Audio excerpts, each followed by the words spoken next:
This is the Del City Council. Melissa, will you call roll, please? Councilman Tatum. Here. Councilwoman Brown. Here. Councilman Dean. Here. And Vice Mayor Finch. Here. I'm going to ask Jody Hawk to do our invocation tonight. Will everyone please stand? So please bow your heads in prayer. Heavenly Father, we thank you for this day and every day. As we're coming up upon severe weather, we ask that you please be with all of us here in the state of Oklahoma as we go through another severe weather event. Please bless, protect, and keep the men and women in our armed forces, those in our police and fire departments, all of our city employees, and we ask that you be with our council tonight as they make amazing decisions as they always do. We ask this in Jesus' name. Amen. Amen. Councilman Tatum, would you do the Pledge of Allegiance, please? I pledge allegiance to the flag of the United States of America and to the republic for which it stands, one nation, under God, indivisible, with liberty and justice for all.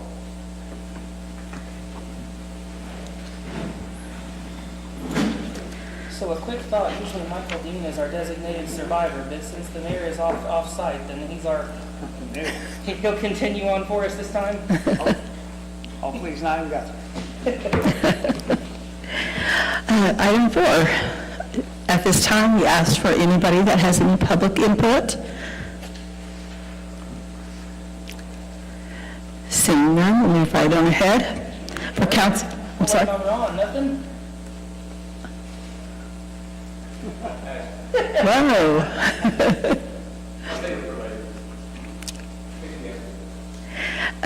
Councilman Tatum.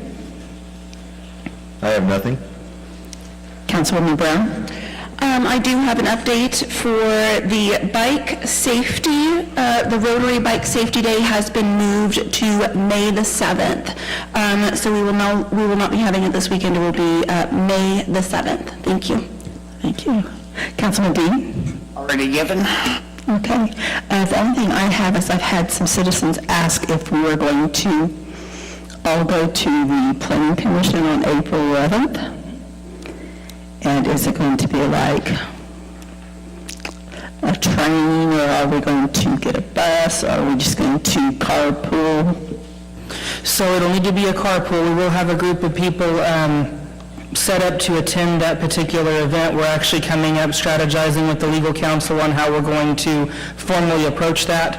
We have been requested by the Planning Commission chairperson that if we could have everyone that's going to be there to speak during public comment, if we can keep all of our requests, we have the whole people filled to the rafters there, but we have a few designees that can state, everything on our behalf. So I will not lie, I'll make that very open. We do want to accommodate that because we want to take care of those in the similar positions that we have, but at the same time, it's up to each citizen if they would like to still voice their concerns. But from the city's perspective, we will have one designee from the city of Del City proper to get up and speak with all of our documentation. Okay, great. I do also have another citizen that wants to plan a walk from Everly Heights up to Bryant and back. Apparently the school is also saying that children want to walk, maybe signs and make a spectacle of it so that we can get some attention there of how close it is to the school.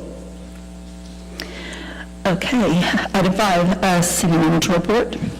Just a couple of updates. We are deep into the budget. Everyone is doing very well getting all of their documents together. We are in union negotiations with police and fire. Once we get those negotiations nailed down and brought to you, that'll help finalize the budgets that we're going to have for those two departments. Aside from that, I will be on personal vacation days, Wednesday, Thursday, and Friday of this week. So Kelly will be assuming control while I'm gone. So if anyone has any questions, please, I highly encourage you, call her, text her, email her, anything in the middle of the night. She is anxiously awaiting your phone calls, right? Anyway. Did you say Wednesday, Thursday, Friday? Yes. Let me set an alarm. Yeah. Anyway, I'll still be available if you need something, but Kelly is going to be holding down the fort for us, and I greatly appreciate that. Aside from that, City Clerk, any updates from you? Nothing at this time. Okay. Chief Berger, it's all you.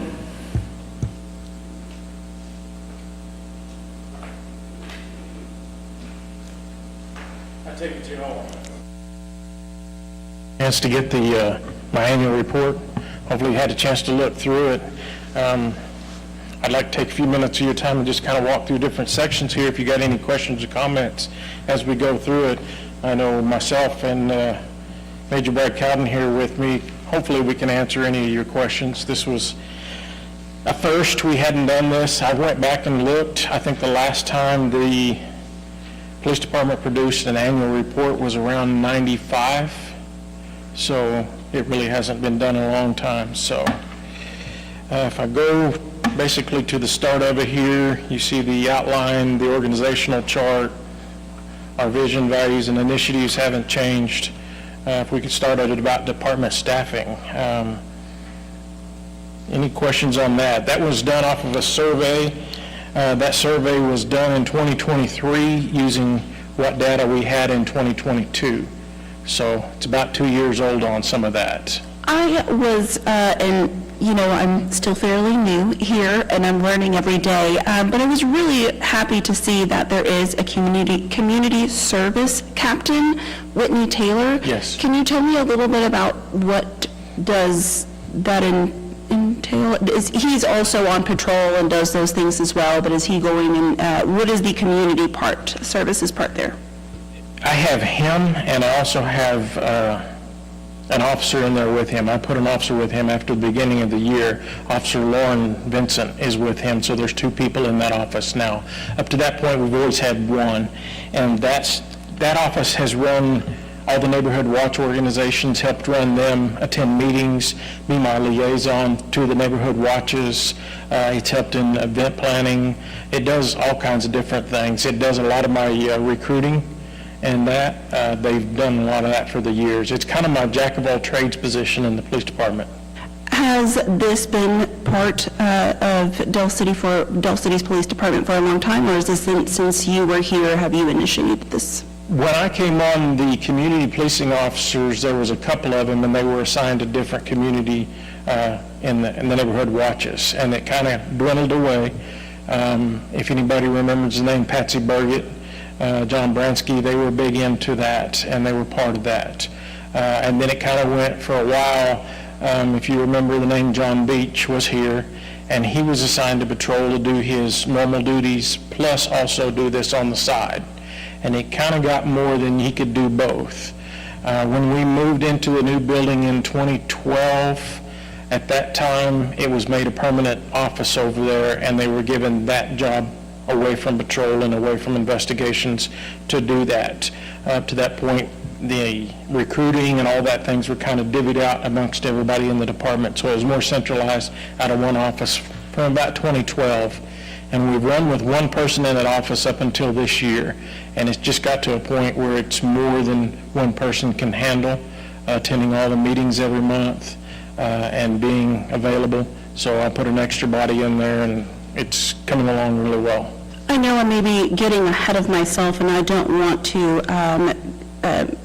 trump yours, but I really believe that this has been really important for our community. I believe that I have seen this in action.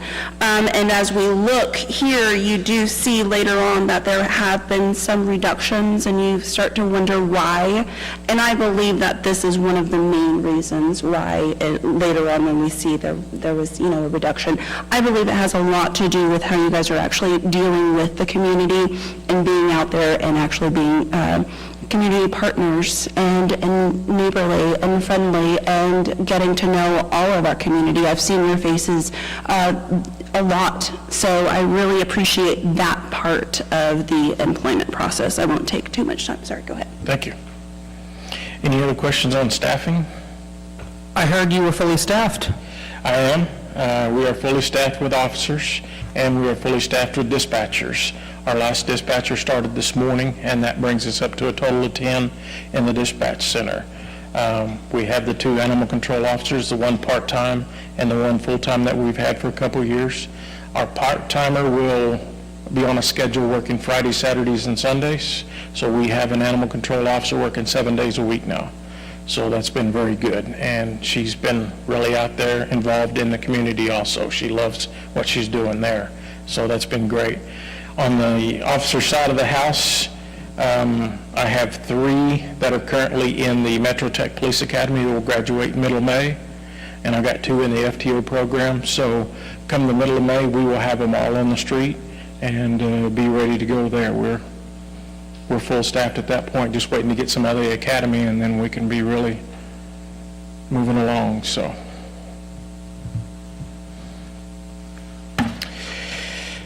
Crime in Del City, kind of some stats on that first page there.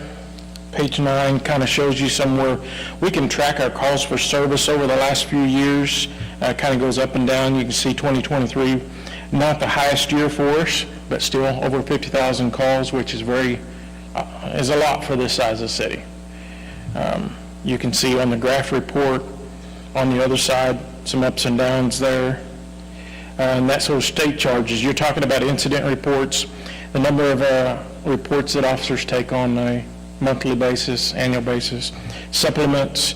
If I was to do a report and an officer had to come back later and do something to it, that's called the supplement where he adds to it, or the state charge packets. That's for charges of felony crimes, larger misdemeanors, your DUIs, burglaries, things like that. Those all go through the state or the county district. So those are all your state charge packages. Moving on to page 11, by the numbers, we're talking about crimes against persons, property, and society. OSBI, FBI classify crimes into these 3 categories. So it kind of breaks it down there, see how we're on that. You got your pie chart on the side. You can see our simple assaults is our biggest crime that we have, and that's from just your minor domestics all the way up to, fights in the street and so forth, so. Chief, do you have any stats for any of the crimes that have been solved by our detective division or any of our police officers? Yes, I kind of track that on a monthly basis. I look at the number of cases that are assigned and clearance rates. Our detectives have a pretty high clearance rate on the crimes that are solved. It's hard to track a lot of times just simply on the system that we currently have. And I'll explain a little bit on that. If I was a patrol officer and I go out and make a arrest on the street, let's say for a DUI, that's a state charge packet. That still goes through our investigations and it goes down to the DA to get filed, and that's considered a solvable crime that got solved. So it's not them doing it and the investigations patrol doing it, so it kind of gets mixed in a little bit of our system right now and how we separate that. There's really no good way to separate that. But when we're looking at the number of cases assigned to the investigations division, Brad, do you have any numbers off the top of your head from that last report? From which one? Investigations, percentage? So as far as percentages go, it really depends on the types of crimes. So obviously, some of your domestic cases and your sexual assault cases have a higher clearance rate than, say, your petty theft cases, burglary cases. But I said the last numbers that I looked at on average for your more higher end cases was closer to the 90% range. And then your petty theft cases were 40 to 50%, give or take. And those are very generic numbers. Again, just to kind of reiterate what the chief said, the system that we have in place now, it's difficult for us to track those numbers and really see those case clearances. I could probably walk you guys through what we have to pull. Obviously, today's the first of the month to be able to even get what numbers we have, but I will be honest with you, the confidence that I have in those numbers is not very high. And so that's one of the solutions that we're hoping to have with this new system when we get it later this year. But that will all change once you get the new system brought up into place. Yes, because the system we're on now with Cardinal, it's all in there, but you have no way of pulling any of that data or researching any of that data. And it goes into another system called FlyRider, and it depends on how you're searching for it. It's a mess. So we're looking really forward to this new system to be able to clean up some of this. Any questions on the crimes against persons? And you go into page 13 right there, it just breaks it down from the last 2 years, 2022 and 2023, the differences in the numbers, and starts there from the top, from the homicide all the way down to the human trafficking, and shows you some things. I was really proud of this moment here, just seeing that it has been reduced. I mean, we're still kind of up there with our numbers, but it looks like aggravated assault was reduced a lot, simple assault was reduced a lot. I mean, it's still happening, but there's something going on to where it's calming down or we're doing something right. And we talked about that a lot in these, and that's one of both those I had marked off to point out to you, the decrease in there.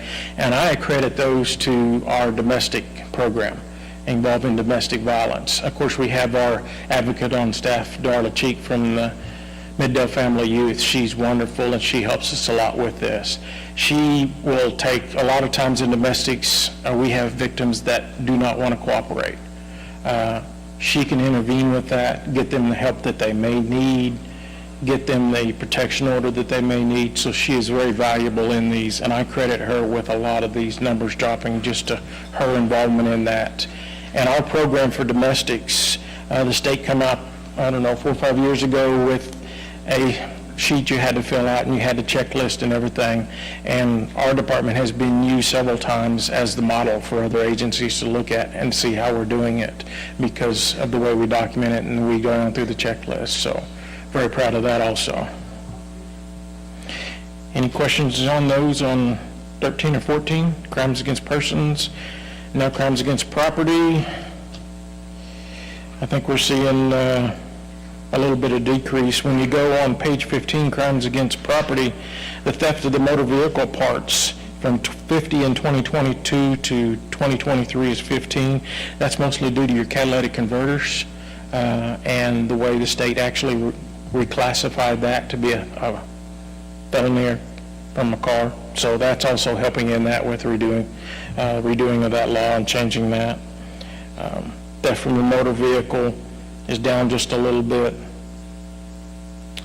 If you go over to page 16, crimes against property, one of the things I've noted here to point out to you, motor vehicle theft, 75 in 2022 and 80 in 2023. There's an increase there, but if you look across nationwide, there is a rise in motor vehicle theft nationwide. And to give you a reason why, I don't know why we're seeing that across the nation. Crimes against society, that is mainly your drugs and that. And if you look over on page 18 in that second paragraph, these may be higher numbers, but what these higher numbers, and like you look first one, drug narcotics violation, 157 in 2022 and 210 in 2010, or 210 in 2023. These are a result of proactive policing conducted through contacts and traffic enforcement. That means the officers are out there. That's where we come into these. Their officers are out there, they're enforcing these, they're making the traffic stops, they're encountering this. These numbers would be easily to go down if I would just stop them from doing that, but that's not our objective out there. We want to get the drugs and we want to get that off of the street. So we're going to see a rise in those numbers.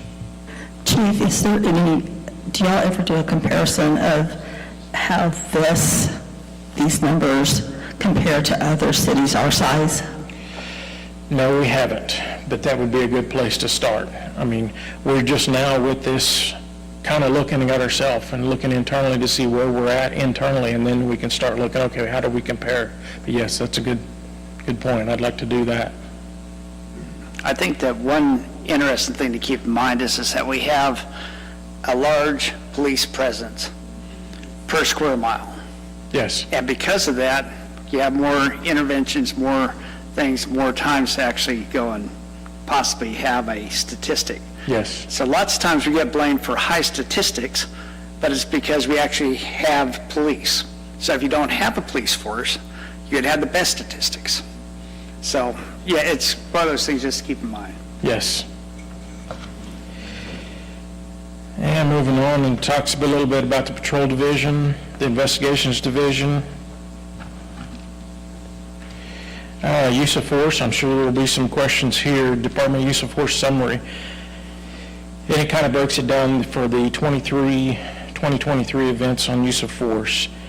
I want to kind of explain when we're talking about use of force, And with going over the last year, we had to redo all of our policies and relook at that and making sure we're in compliance with state and federal laws on that.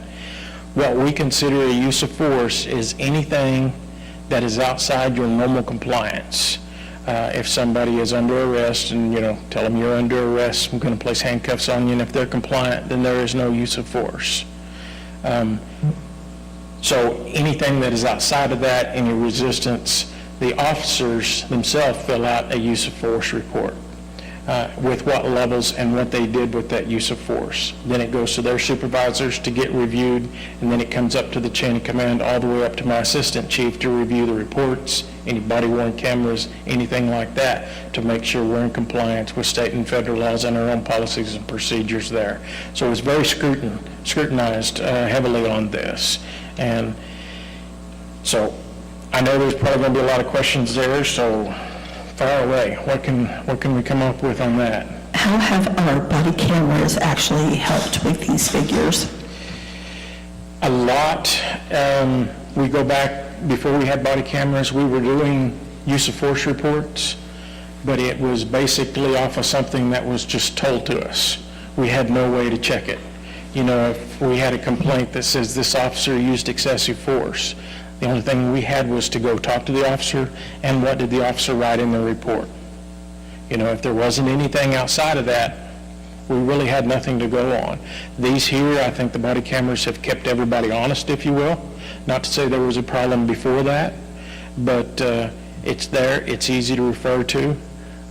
We've got a lot of complaints that come in there and say this officer was, just rude, or he was very condescending, or different things happened.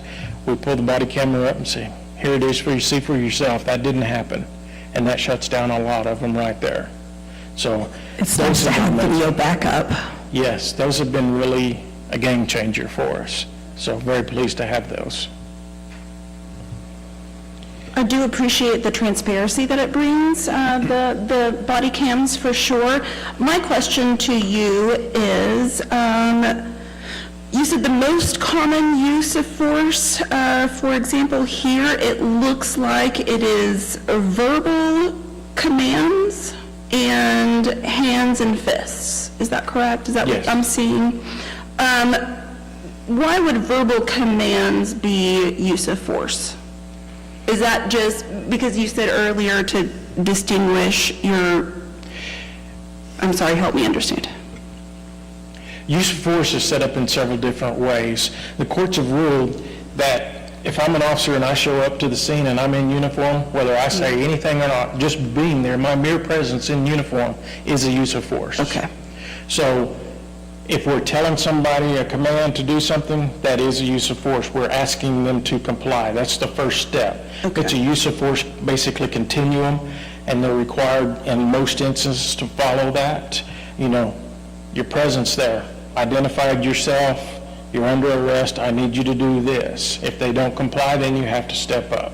Okay. If you go into I say kind of an extreme, but a school shooting, you're going in there, it's going to be almost a use of force with firearms at that point. You're jumping from here to here. Can you give me an example of hands and fist? Is that just like really cold clocking somebody with a fist? No. Or what are we talking? That is what we generally refer to as hands-on. If I'm giving somebody commands to, you're under arrest, I'm going to put handcuffs on there, and they're like, no, you're not. And it becomes a scuffle into maybe a physical, where you have to lay hands on them to restrain them, to be able to put handcuffs on them, whether it be just physically restraining them with your hands, forcing their hands behind their back and handcuffing, or taking them to the ground to restrain them, putting any kind of restraints, handcuffs, leg chains, anything like that on. It kind of escalates as that. Hands and fists is just laying hands on somebody, other than I need to put handcuffs on you, putting handcuffs on somebody and walking them away. So Thank you. 'cause that's going to be in, like you say, the majority, that's going to be in pretty much every situation. And some of these are going to be multiple. They Right. started out at this hands and fist, and they may have ended up in a taser event or something further down the line in the use of force. That's good to understand how it kind of gradually goes from Yes. percentage, from the highest all the So way to you the may have lowest. one You incident. Start with just the yelling, and then, and then the other things. Okay. One incident could give you several different uses of force on this. And another question that I had is, if there is an extreme use of force, is there a number or is there a way that an individual could call that in? Yes. Okay. And I think... Is that coming up later? We'll get to That's that coming in up just a later. bit, but Great. when we talk about the complaints, yeah. I also do want to bring up the fact here, and you and I did talk about this personally, but it does look like African Americans have the higher percentage of use of force at 50%, as white would be 35%, Hispanic, Latino, 8%. I still believe that that's pretty high, and I know you are an amazing leader, and we've got a bunch of wonderful team, a wonderful department, and I would hope to see that balance out a little bit more with, the percentage of African Americans that we have just in Dale City, period. Yes. Just to see that kind of balance out a little bit more, whatever ideas that you do have, I think with the cameras being involved, or the body cams, is going to definitely help, but I'm pretty sure that you guys are discussing that or talking about that. That number jumped out to me personally, myself, and we had this discussion several times with my staff, is why. And I can't put a finger on it right now, but this gives me a place to start. Is it more training? What is it why are we having this? So it gives me a place to start from. This is the first time that we've kind of collected that number, and it's surprising. I really do appreciate it. I really do, because even in your, here it says that, this is the first time that you've done something like this. So I really do appreciate that accountability and that openness to being transparent and knowing those numbers and knowing that together we'll all be able to work on that. Yep. And the fact that you do see that as well as being pretty high makes me really happy. So thank you very much for paying attention to that. I wish I could give you an answer to it, I just don't know, but we're going to figure it out. Thank you. So. And you are still doing random checks of Body cam? body cams? Yes. In fact, that's built into that system with Axon, that the supervisors, the computer does a random selection on each officer every month and assigns it to their supervisor, and that supervisor has to go on there and log in and show that they've went through that and watched that body camera for any violations, policy, procedure, and reviewed it, and it's in compliance or not. And when we do the use of force, and I said that goes all the way up to my assistant chief, that is all part of it. Everybody looks at the body camera, they look at the report to make sure that, they reach each other. The report says this, the body camera showed this, everybody's on board and honest with it, so. So what's nice is you got the use of force, and that triggers an automatic review. Yes. But however, the non-use of force, whenever concerning events that, that might be being brought up, those could be caught and see if there's any issues at all. Absolutely, and we've found a couple areas like that. For preventative type, Right, yes. and we found a couple areas already when the supervisors are reviewing things, whether it's a driving habit, that we teach them certain driving habits every year in their annual driver training, and you're watching a body camera and the officer's not using good driving habits, so that's something that we can work on and tailor our training to where it needs to be. I'm so curious as how these reports and these numbers are going to change from next year, just for the fact that you have the flock, you have the cameras, you have all the stuff at your fingertips. Yes. I'm sure that it's going to be better as far as these percentages. You'll have more factual evidence then. Yes. Up to this point, through these years, it's kind of been just a guess and the best assumption we could get off the numbers, and there wasn't a whole lot to go off of, so. Is every encounter with the public recorded on body cam? Yes. Or is that officer's discretion? I mean, if I'm just saying hello, he's not going to turn his body cam on? No, on a casual contact, no, they won't. But any official contact, they're required to turn the body Official camera on. contact, Yes. okay.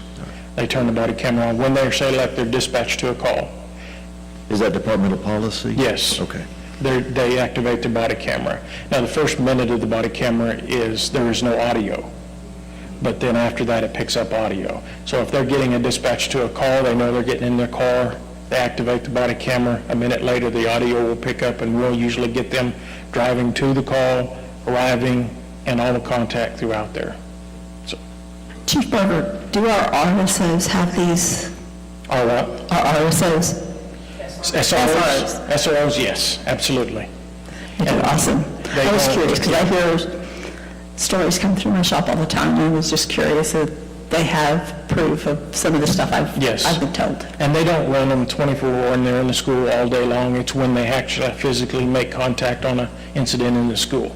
Just walking around the school, they don't have them on. But if they're going to engage with a student over something or that, then they'll, under police duty, they'll do them.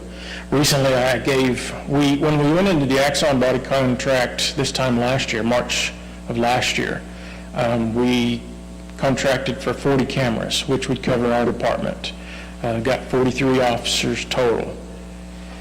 At that point, I had one, the majors had one, and we've kind of tailored that back a little bit because I've actually put 2 of them out now with our animal control officers.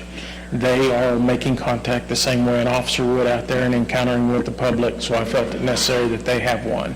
So mine was given up when we got an extra officer on staff, and the majors have been given up to the animal control officers, so we know they're out there when they're engaging with the public. We have something also that we can see what they're doing and how the contacts are going there.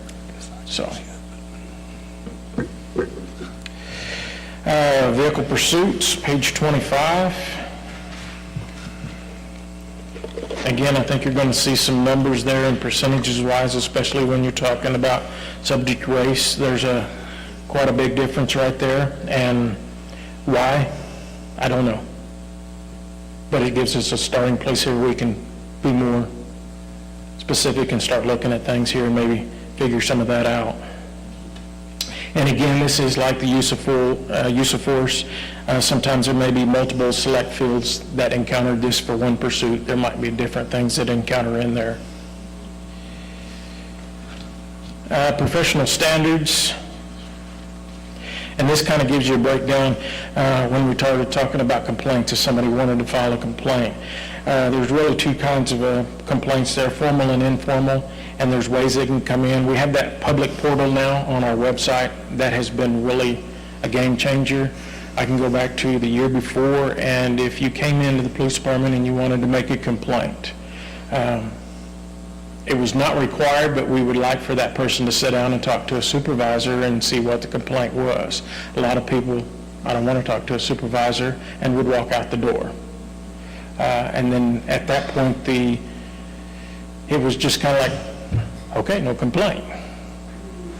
And some people wanted to be anonymous in it, and we did not have a way or an avenue to do an anonymous complaint. So that's kind of all changed. With this public portable, you can tell us who you are, you can be anonymous. We're going to look at it. If you make the complaint in person or online, we're going to definitely look at it.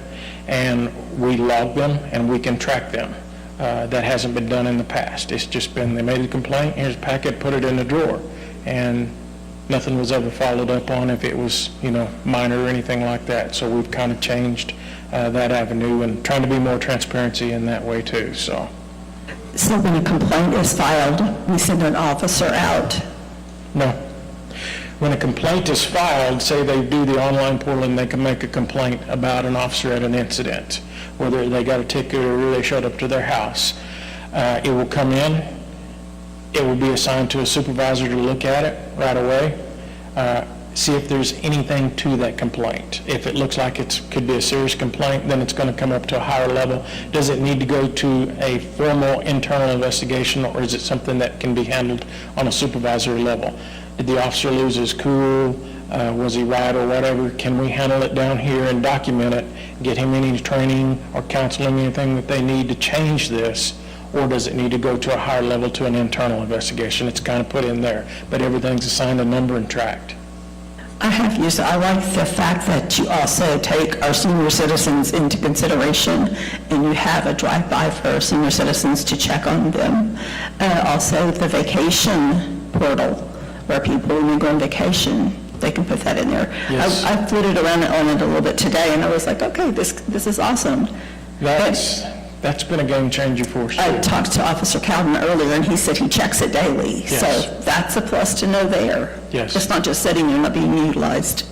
No, and it also, there's a part on there where they can get in, part where they can complain or talk about potholes, street lights, things like that that get reported up to the city level also is another avenue for them to do that. That's great. We need something like that for the city. Yep. Page 29 talks a little more about the professional standards there and the complaint sources, and the investigation gives you some numbers, what we looked at last year. This has been a complete change in our procedure and way of we can at least track it. For me, that's been big. We can see where we're at, where we need to change, if anything, on that. Any questions on the professional standards? Accreditation on page 30, you all know we got our verified from the Oklahoma Association of Chiefs of Police. We've been moving along slower than I would have originally liked to get to our next level of certification, but we've had a lot thrown at us this last year, so we're getting there. Getting to the next level to get our certification requires that we have quite a few more procedures in place, and we have been working on that. Those are pretty detailed, and when I'm talking about a procedure, it's when you're going to a call on certain steps that they will take. So we need to be very detailed sometimes in those and walk through. So we're being very diligent when we're doing that, but there's quite a few procedures to have in place before we can get that next level. But when we started that process, we were moving along very quick, and I thought we would move along a little quicker, but we've taken on a couple different things and slowed me down just a little bit, but we're going to get there. School Safety Initiative on page 31. What we found into 22, beginning of 2023, what we found in working, going around talking to all the different schools. I may go to the middle school and their lockdown procedures and the terms that they're using would be different from the high school. And the high school would be different from Destiny Christian or Central Christian Heritage. And now we have Crystal Ray. So everybody was using basically the same thing but different terminology. So it created a little bit of confusion when we stepped in, because if they said they were on a soft lockdown, well, a soft lockdown to us meant this, but it was something else to them. So we've been trying to work with the schools in that and get on the same sheet so they're on the same terminology that we're on. We've worked a little bit with this I Love You Guys Foundation there in the middle of the page of that standardized school training. I talked to city manager last year about it. They host a seminar. We just hadn't got our feet underneath of us far enough to get that going on the books, but all the schools in the area is well on board if we can get that and get that moving. So it's going to take some planning, working with school schedules and working with our schedules, but I look forward to getting that moving also. Technology, y'all know you've approved most of that technology from... Chief, I'm so sorry to interrupt you. I just wanted to state publicly that I would, as far as your school safety initiatives, I would like to see if there would be a need with more, maybe more information, if an extra SRO at the high school or the middle school would be something that would be helpful. I know that we've had some incidents, but I just wanted to be sure if a new SRO or an extra one would be efficient, if maybe we could put that in the future. And also I do want to ask for you to look into possibly a K-9 to attend the schools more often, and to obviously help out all of the units, but I would like to see that in the future as well. Okay. Thank you. Sure, I'll look at that. Technology, got a couple different areas, the flock safety. Flock has been amazing for us. Again, we've kind of been the go-to when other agencies are looking at it and seeing how well the success we've had with it and how we've had the success. They're looking at it. We implemented, and not only do the officers get alerts when there's a flock camera hit, the dispatch gets an alert. It goes out over the radio.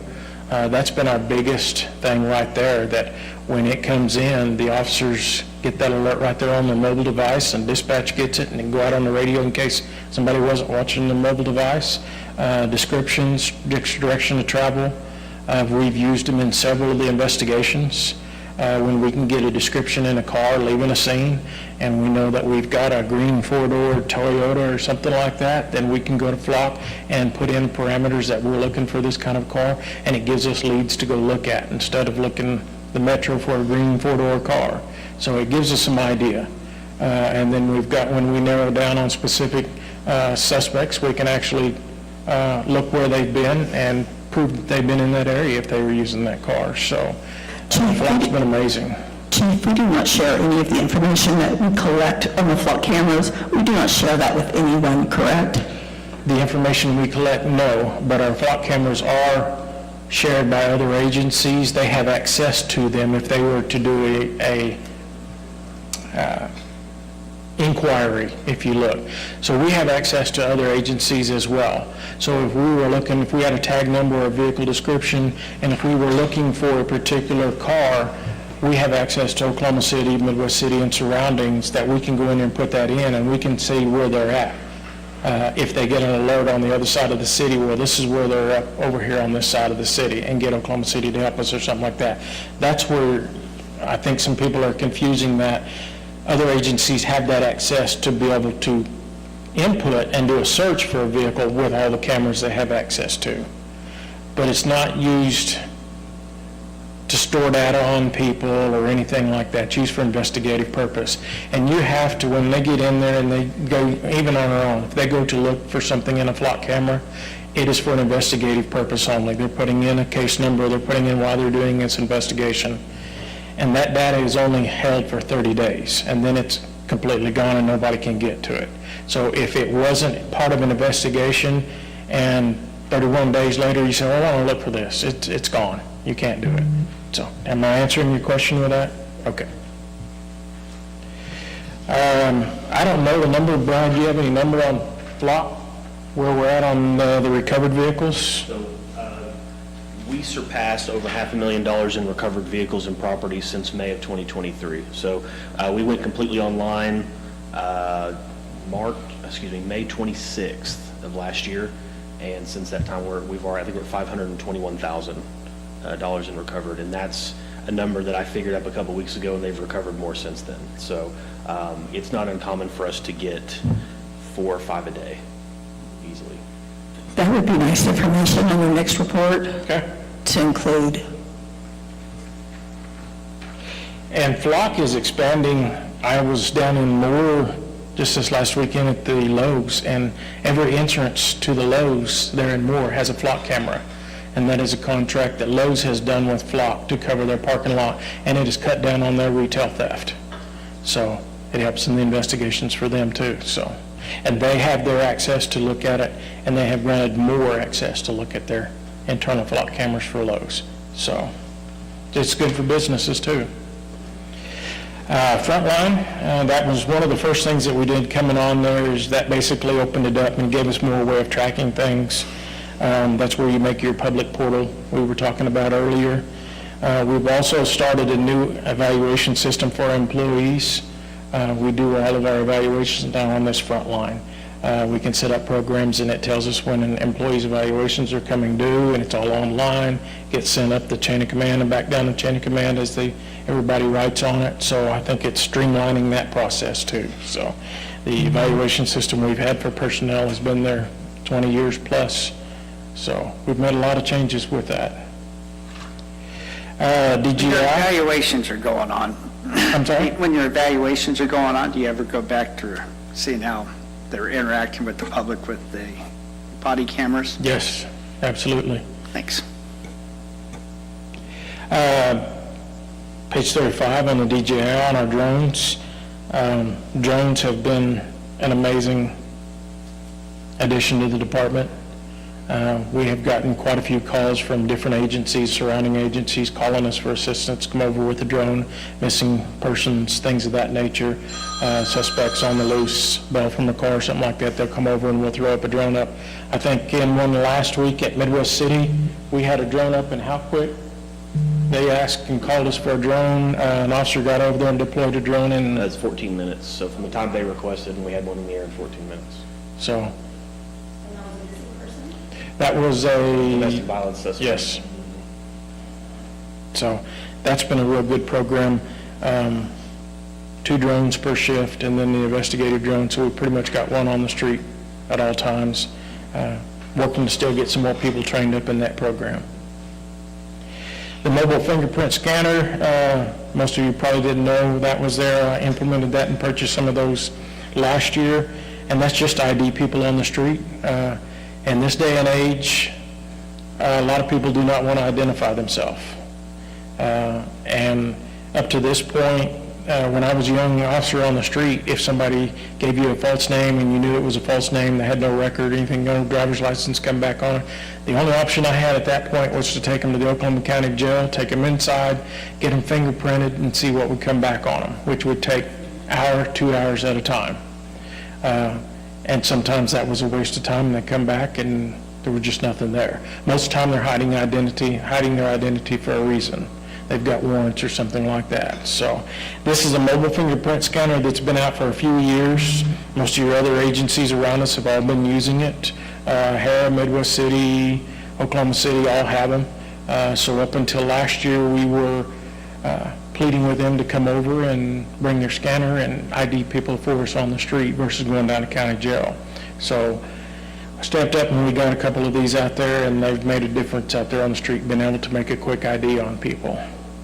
Just out of curiosity on that, where does this link? Is it through APHIS at the OSBI? Yes, Okay. yes. Okay, is it an immediate response that you get? Within about a minute. About a minute? Yeah. So the person isn't detained any longer than necessary? Okay. No, it's a quick, put a finger on it and, or get a hit really, really quick. So, and that's if they're in the system, so. I'd like to see that in operation sometime. Sure, sure, absolutely.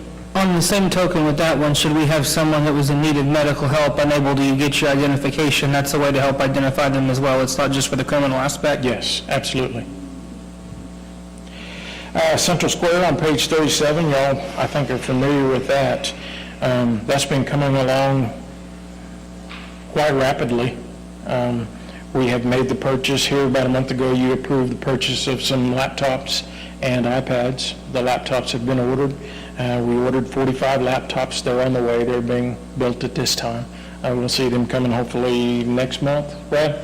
Middle of this month. Middle of this month? April, we are into April.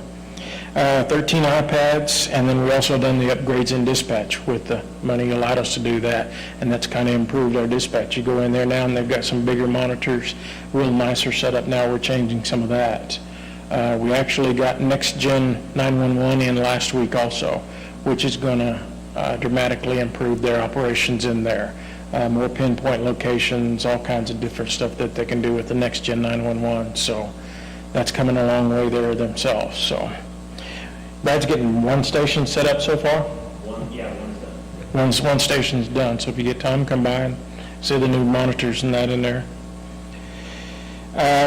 Our Cut Life, when we call Cut Life or Central Square, is actually this new system fully in process, was slated to be next January. We've been making some major moves in it, and Brad's been working very well with that and getting a lot of things done quickly. We're hoping that they can move us up, and if they move us up, we could right now potentially go up to November of this year for a Cut Live.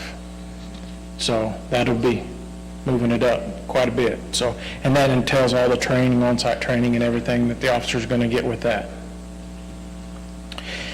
Stalker radars, those are the LiDARs that you see right there. Those were bought off of a Oklahoma Highway Safety Grant. We implemented and purchased those, and the Oklahoma Highway Safety Grant reimbursed us for those. A question on that also. Do you have any remaining of the old Doppler units, or has everything gone LiDAR now? No, we still have some of the old radar units in there, yes. Are those going to be replaced? No, for right now, they still function and are still reliable. The handheld LiDARs are just more accurate. The officers prefer to them. I've seen them out there standing on the side of the street. They'll park up in a parking lot, go out the side of the street and stand and point it down the road, so they're more accurate. They can get it directly on a target. They seem to like those a lot better. Sometimes the ones in the car, what you're talking about, are not always reliable. They're finicky. They're accurate, but they can be finicky sometimes with the antennas and the connections. So, and you've got to set up in the right way sometimes on the streets, and a lot of times it's hard to get into a position when you're either pointing your front antenna or your rear antenna directly down the street. So it's sometimes in a vehicle that's hard to actually get set up correctly to use it. Does every officer on a shift, any particular shift, have access to the LiDAR? Yes, yes. They have them in there, they can check them out, and when they come on shift and take it out with them. And most of them have it in the other radars in their cars already. So. Department of Fleet, we've made some progress in that. Right down there toward the middle of the page, you can see about 60% of our vehicles still have mileage that exceeds 75,000. We're working to get that replaced. The Broncos that you allowed us to purchase are out. They're on the streets now with the investigators and non-uniformed. I got 5 of those out there. They really like that vehicle. It's a good size mid-vehicle, more of a utility vehicle. They got cargo room in the back. I put them in, all my investigators in those. They're not going to be a vehicle that's out there running code 3 lights and siren. I'm still waiting for the upfitter to put some minimal lights on them, but so far they had very good response out of them. So it's going to be a good vehicle for us. And Code also got about 5 of them, I believe, so I think it's going to be a good vehicle. Training, and I think I've mentioned this in previous meetings. State law says officers are supposed to receive a minimum of 25 hours of education, continuing education, along with 2 hours of mental health training every year. In past years, for us to have an average of about 30 hours per officer was what we thought was doing really good. This last year, we averaged about 111 hours per officer. We really focused on training and bringing things up to date. So we've got a long way to go with that still. I think we've got a good program started, but it's one of our goals there is to get some training. Down there, you're looking at crisis intervention training. That is a priority for me. The majority of the department, I asked this morning, and make sure I'm getting the stats right here, the majority of our department and the officers on the street are trained in crisis intervention. If they are not and have not been through that 40-hour school, they will be shortly. We will actually be hosting a crisis intervention training coming up this month, end of this month, in the beginning of May. We have that scheduled to be here. So we've put it out there to places like this, crisis intervention, and other places. We want to host this training, just like the FBI lady and all that. We want to be known for our training. So that's coming along. And that's just some of the different categories we're trained in, from the laser, updated firearms training, defensive tactics trainings, driver training is your LADT. Everybody goes through annual driver training. FBI LEADA, I think after the last council, you're all kind of familiar with that program. That's kind of been a first, and you're looking at on page 42 right up there at the top. 5 members of the police department were honored with the prestigious Trilogy Award last year, marking the first time for any member of the department to ever receive that award. So that was a big honor for us. And we're looking at doing more of that. We are got some classes coming up in the metro at Cleveland County later, just a couple months, and we're going to be sending a couple down to that. And then we will be hosting that trilogy series from the supervisory leadership, the command leadership, and the executive leadership. All of them are a week long. We'll be hosting that in 2025 here. So we'll have people from generally 5-state area coming in for those classes. They're very, very good classes. We'll also be hosting with FBI LEADA, they offer an internal affairs investigation class. And we will be hosting that later this year. I believe it's June. So we've already got close to about 20 officers from around the state signed up for that one. So that's going to be very good. That is it. This will give us a place to start. I know there's a lot of room for improvement in this and things you all might want to see, so I'm all open to that. I'll take any suggestions, any comments, questions that you have for it. This was a good place, give you some information where we're at, and I just want to see this grow in the future. I'll make a comment. Okay? All right. I had the pleasure of reading this weekend. It took me a few hours, but trust me when I say I read every word and every statistic in this, okay? I'm very impressed, very impressed. I want to compliment you and your staff who worked on this, and I think I speak for everyone on the council. Thank you for a job very well done. Thank you. And I'm glad that this is finally coming back, since we haven't had anything like this since 1995. This is wonderful, and I want to see what it looks like next year. Yeah, not to put anything down from 95, but the one I looked at was done on a typewriter and had Polaroid pictures taped to it and then photocopied. So we've come a long way with technology. We certainly have. So I hope this is a good start, and you can look forward to seeing these every year. It was a great presentation. I really enjoyed it. Thank you so much. We will be going to the neighborhood watches and making sure they're aware of this and giving out copies. So you hear from your constituents out there, that's what we're doing. And I'll have copies to be able to pass out to them there. Thank you. Vice Mayor Finch, can we get a weather update? The weather's fine. Thank you. Did you have anything that you wanted to ask about?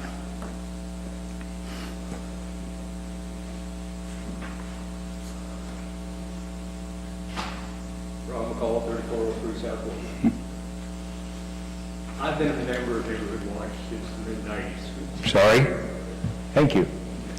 And as far as the officers coming in, the community policing officers, I remember Officer Burkett, clear on through. I even remember Cowden when he was there. You can forget. They have been a very, very good friend to the neighborhood watches. Very informative information that they've given out. And yeah, we don't always get everything we want. Some of the information we're just not privy to. Don't understand that. A couple of things there. You made the comment, Mr. Dean, about the crime. I remember back when Del City was crime-ridden with gangs.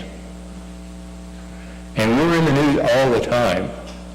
Gangs apprehended here, gang members apprehended here, gang bust done here, all in Del City. We made almost national news.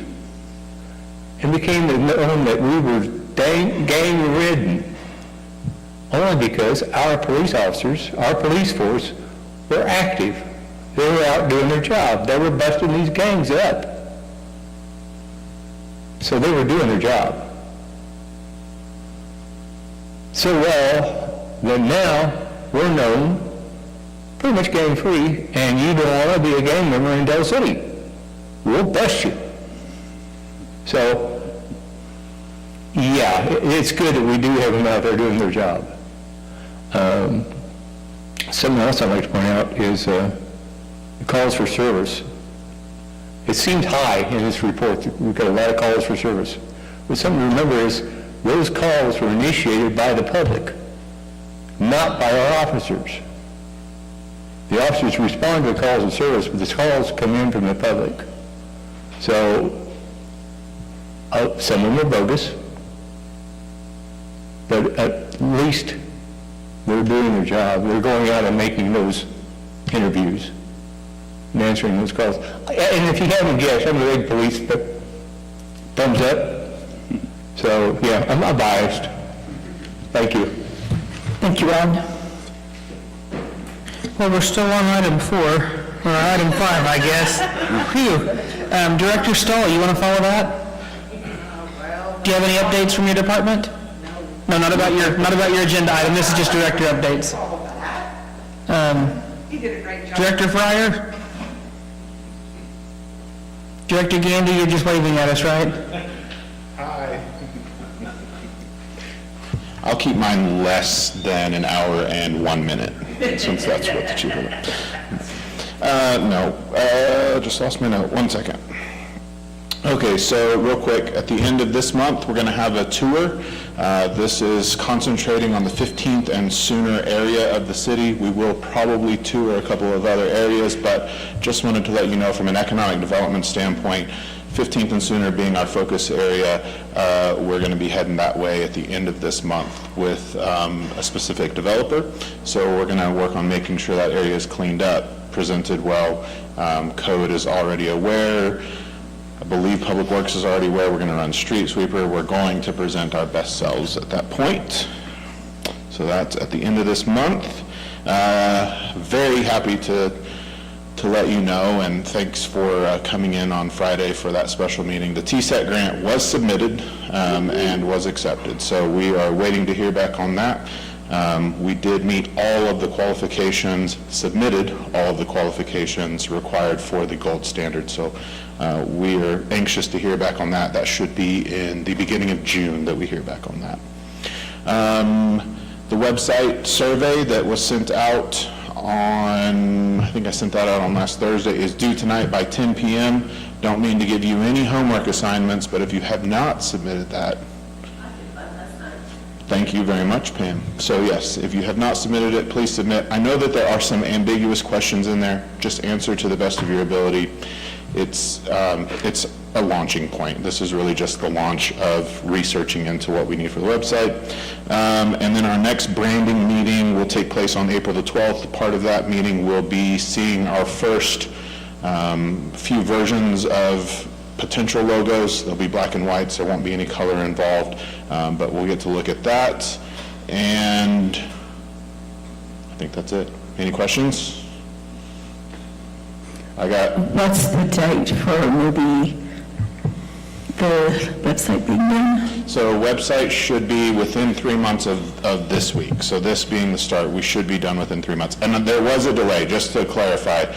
When we first started this, back when we started talking about it in November, that is if we sort of started January, February, there was a slight delay. We didn't get on their schedule when we needed to get on their schedule, and so that's the explanation for that. So it's not on them, it's really just how the cookie crumbled this time. So, all right?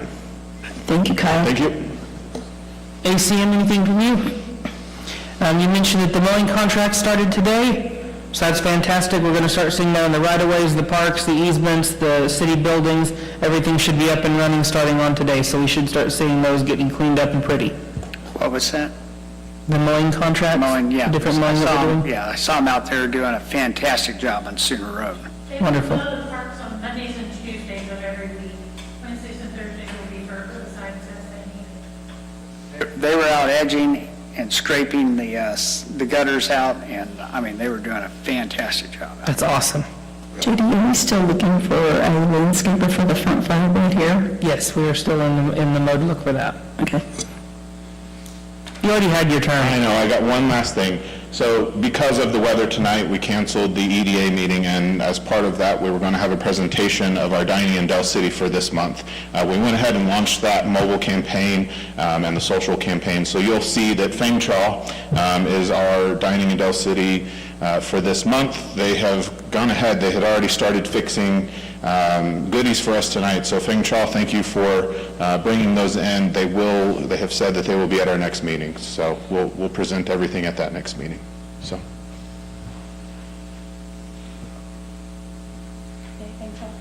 Chief, anything else? All right, so I can continue.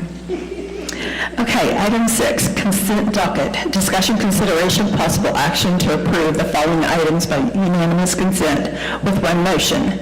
A, minutes of March 18th, 2024, regular meeting of council. Approved minutes of the regular meeting of council of March 18th, 2024. B, minutes of March 26, 2024, special meeting, Town Hall of Council. Approved minutes of the special meeting, Town Hall of Council of March 26, 2024. C, minutes of March 29, 2024, special meeting of council. approve minutes of special meeting of council of March 29th, 2024. D, budget amendment. Approve a budget amendment for fiscal year 2023-2024 as shown in Exhibit A to the council agenda. I make a motion that we approve as written all A, B, C, and D. Second? Any discussion? Take a vote. Councilwoman Brown? Aye. Councilman Tatum? Aye. Councilman Dean? Aye. Chair votes aye. Motion passes. Item 7, presentation, annual audit report of fiscal year 2022-23. Discussion, consideration, possible action to approve presentation, discussion, receipt of annual fiscal report with accompanying independent auditor's report for the fiscal year ended June 30th, 2023. I make a motion that we approve having the report. Second. All right, take a vote. Councilman Dean? Aye. Councilwoman Brown? Aye. Councilman Tatum? Aye. Chair votes aye, motion passes. And now we have a discussion. Do we have someone here to talk on it? Yes, we have a representative from Arledge and Associates. Kinsey? Good evening, Council. My name is Kenzie Duarte. I'm a CPA and partner at Arledge, and I'm glad to hear that the weather is fine, because I wouldn't have been running outside, but rather one of the first ones running towards the basement, believe me. That was indeed a great presentation by Chief, so it will be a hard one to match, right? On the financial report, it's for the June 30, 2023 year-end. We do have, it's good news all around for this year. On page 5 of the report, it includes our opinion. In our opinion, we have an unmodified opinion as without any deficiencies or any compliance issue, essentially what's known as clean opinion. Within the report, we are required during our audit to be independent of the city as well as to meet our ethical responsibilities, and we were able to meet that during this year's audit. We also have a list on that page, the end of page 5, beginning of page 6, it includes 5 bullet points where it talks a little bit more towards what the auditor's responsibility throughout the audit was, which includes those ethical responsibilities and independence.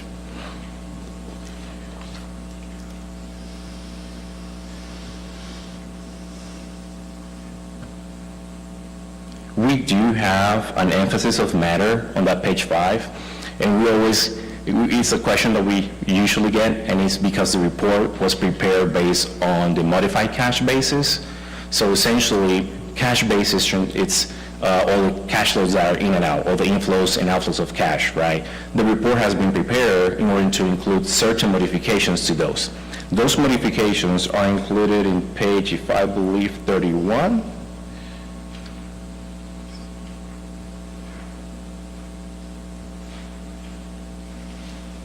Correct. Page 31, the very beginning of it, it does list out the capital assets and depreciation of those assets, long-term debt, investments, utility deposits, liabilities, cash-based interference, and other cash receivables. So essentially, it's all the cash transactions that are inflow and outflow, including these transactions are accrual-based.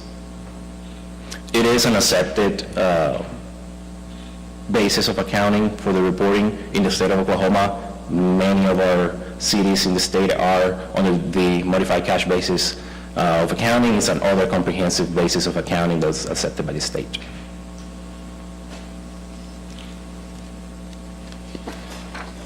I also like to touch on our opinion and our testing. So we provide a reasonable assurance, which is a high level of assurance. However, it is not an absolute assurance. What we mean about that is that we don't test on 100% of every transaction, but instead we provide an audit that it's a risk-based transaction, risk-based audit, which includes prior years' experience with the city, inquiries, as well as analytics samples. The samples are based on their AICPA tables. The AICPA is a national professional organization of CPAs, and so we follow those tables in order to make our sample selections. But I always like to mention that because it's not absolute, it's not 100% of each transaction that gets tested, right?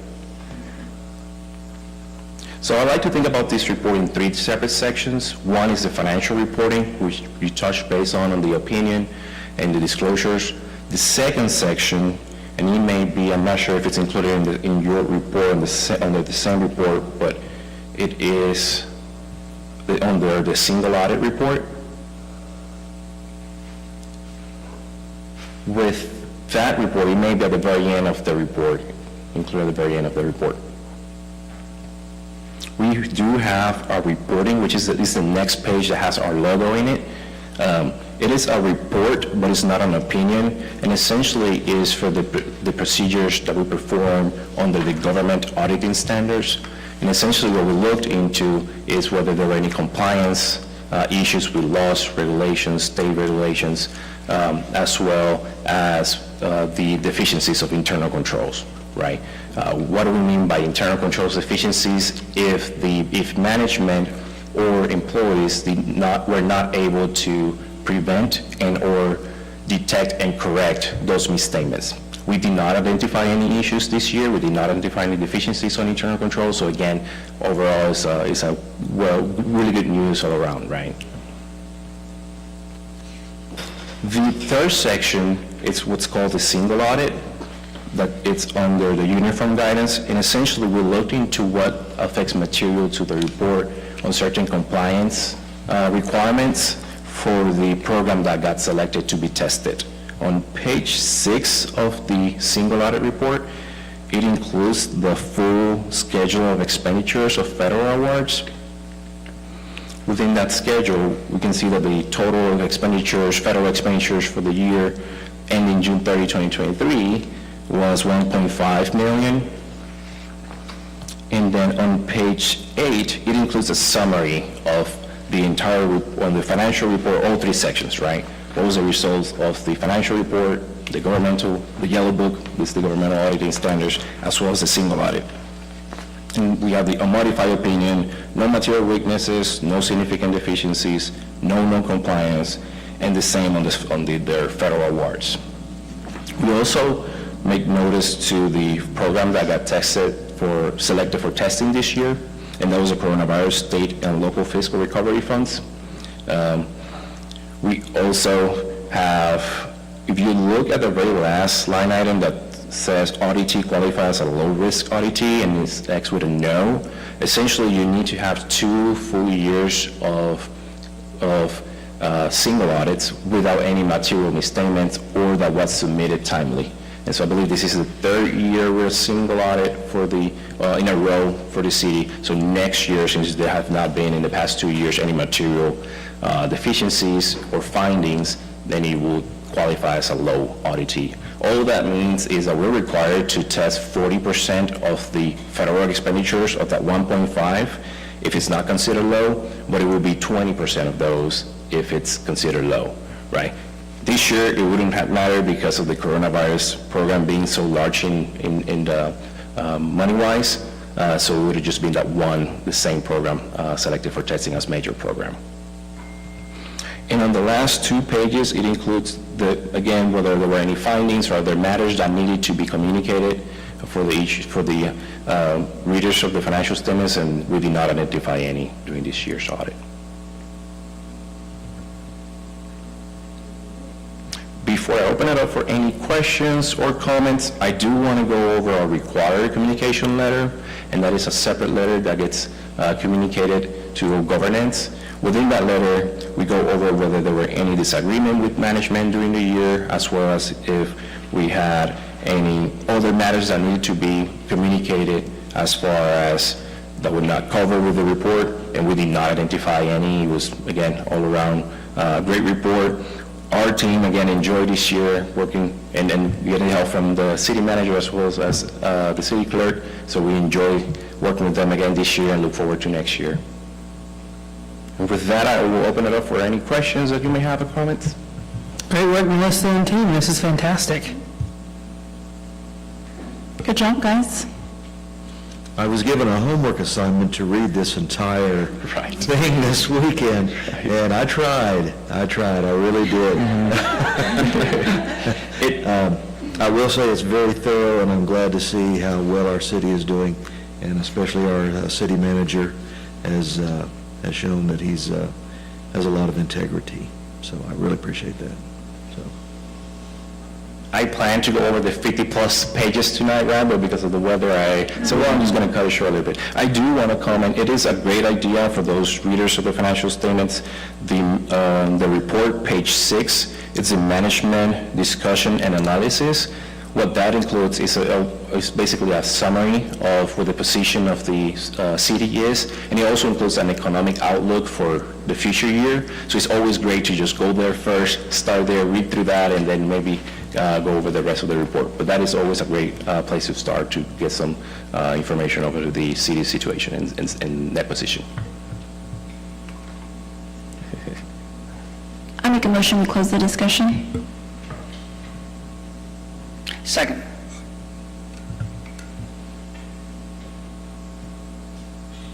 Thank you so much for showing up tonight, and with the bad weather, we appreciate you. Any other discussion? Just like everybody said, awesome job, so Yes. Great job. thank you. Thank you, Melissa, for getting us through this process. Take a vote. Trustee Brown? I'm sorry, Councilwoman Brown? Aye. Councilman Dean? I Councilman Tatum? Aye. Chair votes aye, motion passes. Item 8, notice of intent and stormwater management plan for stormwater discharges from Del City under Department of Environmental Quality, DEQ, General Permit OKR04. Discussion, consideration, possible action to approve, deny submitting a notice of intent and a stormwater management plan to DEQ. Direct staff accordingly. Authorize mayor to endorse same. I make a motion that we go ahead and approve and direct staff accordingly and request, and authorize mayor to do the same. Second? Any discussion? So Craig, you're going to come up and tell us what a stormwater plan is and all the stuff we're doing? I was just kidding, bro. I was just kidding. If you have any questions for him, he's worked very, very hard on this. We have had to get this up and running. We very much appreciate it. And we got to the very end of it to get it submitted, and then it said it needed the mayor's signature, and I was like, oh, dang, so we had to throw it on the agenda. Thank you, Craig. Yeah, so everything looks great. There's just, this is a continuous project. It just keeps needing to be worked on. Yes. And this also, having the stormwater, helps us get access to grants, access to different funding sources, gets us engineering stuff that we need. It's a great start for everything that we're working on, so thank you for working on this so hard. All right, take a vote. Councilman Brown? Aye. Councilman Tatum? Aye. Councilman Dean? I Chair votes aye, motion passes. Item 9, contract renewal, animal shelter agreement with City of Oklahoma City. Discussion, consideration, possible action to approve or deny renewal of agreement with the City of Oklahoma City to renew the agreement for animal shelter services. This agreement is effective July 1st, 2024 to June 30th, 2025. Authorize mayor to endorse same. I make a motion that we approve the renewal of the agreement and authorize mayor to endorse the same. second. Any discussion? Is there any changes to this year's? Aside from a very generous increase in how much it's going to cost, that's the only major difference that we have on here. Oklahoma City, because of all the stuff that's happened over the past couple years in taking care of animals, has increased that price quite dramatically, Chief. Is that the right way to put it? So please keep your animals in your backyards. Please keep track of them. Please do what you can. And that's the nicest way we can put it. All right, let's take a vote. Councilwoman Brown? Aye. Councilman Dean. Aye. Councilman Tatum. Aye. Chair votes aye, motion passes. Item 10, assess abatement costs to property owners. Discussion, consideration, possible action to approve and ratify or deny and remove the assessment cost to the total amount of $19,619.54 to property owners for cleanup of property previously abated in accordance with Oklahoma statutes Title 11, Section 22-112. The address is 715 South Sunny Lane Road, Maharajan Investments LLC, Oklahoma City. Total expenses, $19,619.54. Make a motion that we approve the abatement to 715 South Sunny Lane for $19,250. Second. Sorry, $19,619.54. Sorry, $19,619.54. Second. Any discussion?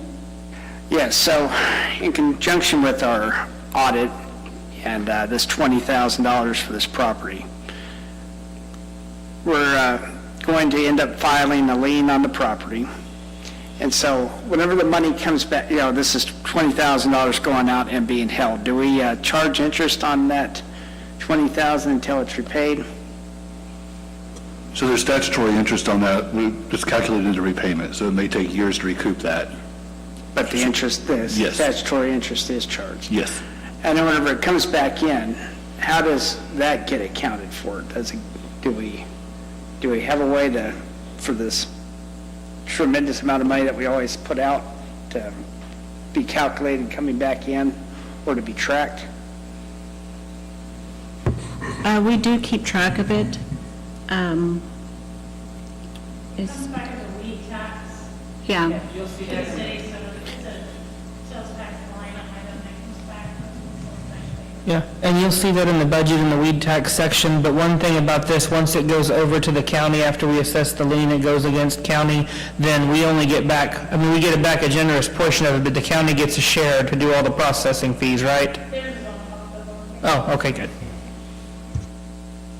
And is our lien, do we end up getting the money back from the lien? Do we have any hierarchy in it, or are we the last to get paid on the assessment?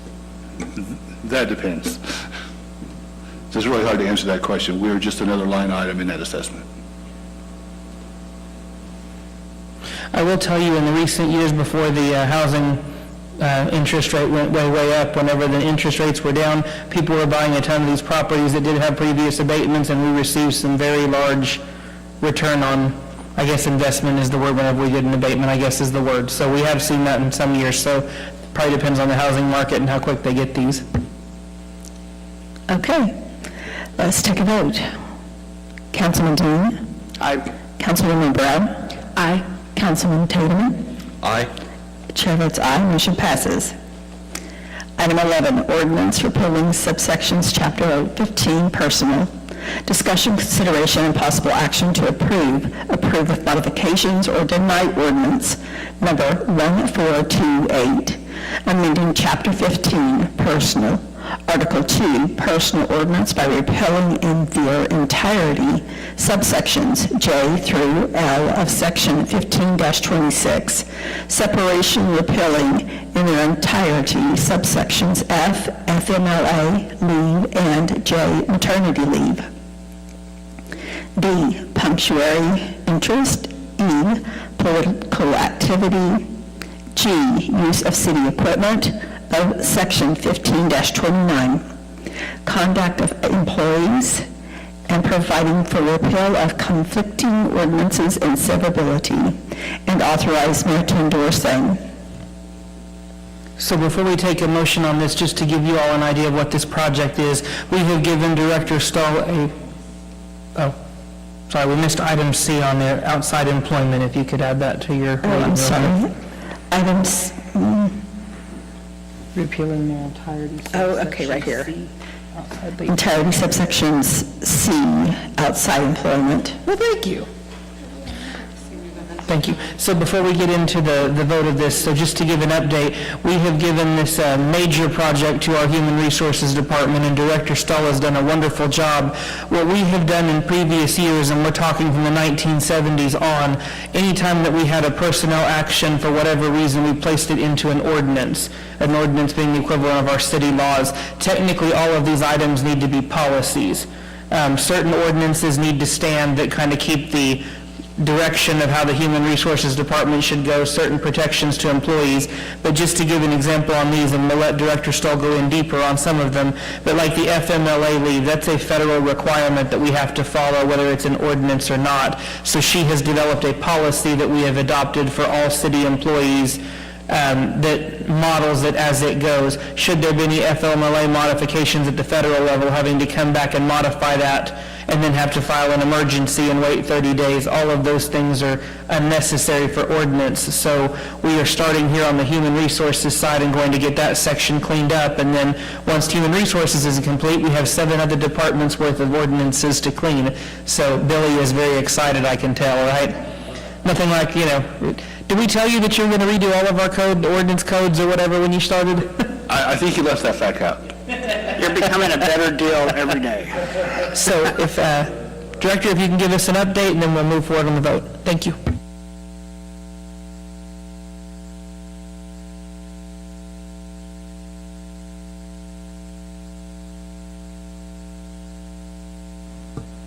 That green button. The first one is FMLA. It is in ordinance. It was a simple paragraph, hadn't been updated in a while. So therefore, you can see that this is the full federal guidelines that's in our policy now. This will be distributed to all of our employees. All of these policies will. And this is also the beginning of what we are launching as supervisory training that Del City's never had before. So these 3 policies are going to be specific to that training, and they have been the most requested by our employees and our supervisors and directors. So this is where JD met with me. We've had several meetings, and he felt like these would be a good place to start immediately. On the employee rules of conduct, you will notice that there are some highlighted areas. That is taken directly from ordinance. So if we are taking it off ordinance, it is going directly onto your policies, and this just gives us clear guidelines.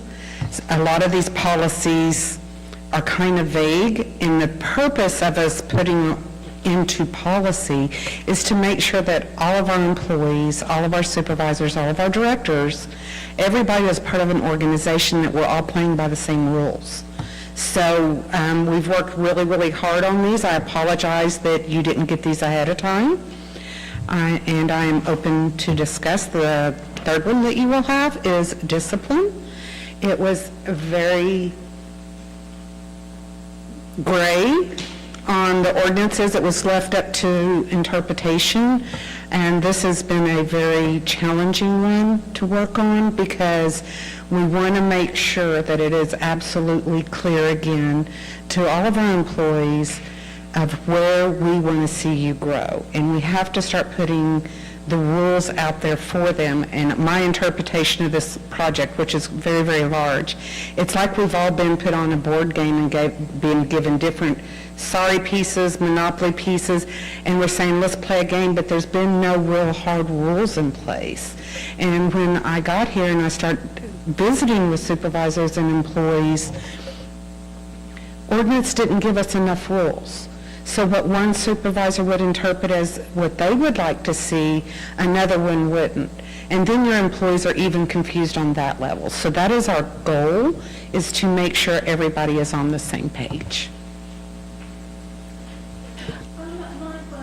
Thank you so much for that presentation. I really appreciate you and all your hard work, because none of this is ever going to be fun to try to grow and to better something that's been implemented or has been, in stone for such a long time. I can only imagine how difficult this may be. My question for you with the Family Medical Leave Act, did you guys change anything from the actual federal law? You cannot, right? So all of that, This is all federal. Perfect. So Dell City hasn't added anything or taken anything out to just make it unique or their own? Absolutely not. Excellent, excellent. And have you guys had discussions with the team? Are you guys, did you have help? And these, as far as the employee rules of conduct, when you're saying, there was some misunderstandings or some confusions, are you guys having then regularly scheduled things that can help you guys kind of go through that web of not understanding or trying to help you guys to work better together? And that's a great question. So this leads back to why we're addressing these three immediately. We are launching on the 11th supervisory training because JD generously let us start a training program, and we felt like with all the discussion that we've gathered from our employees from the top all the way to the bottom, we are launching that training on the 11th for just supervisors because they need to understand what the city's expectations are and what these first three policies are before we go out and launch it to the employees. So we have had a lot of input on these. They have went through legal, JD has had his hands on it. So I feel like we've had really good communication. It is surprising that our employees and our supervisors weekly, like, when are you coming out with these policies? We really, really want to see these policies, so. I understand when you say there's a lot of gray areas in our ordinances because sometimes it's very difficult to read and actually understand what's going on, so you have to read it 2 or 3 times, and it's real gray. It's just, there's no yes, no no, no maybe. And what one person reads, another person reads as another because they're not defined enough in a lot of the areas when it comes to personnel. And all this information will be transposed into a handbook, right? Yes. An employee handbook. Entirety. Yes. And like I showed you on here where there's the yellow highlighted, that is directly from ordinance. I apologize.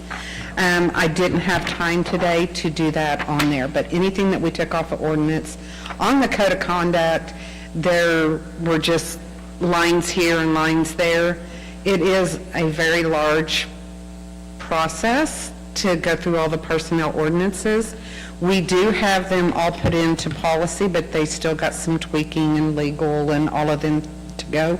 But right now, we're up to 22, and that's with subsections within subsections. So we feel real good about it, but it's been a long process.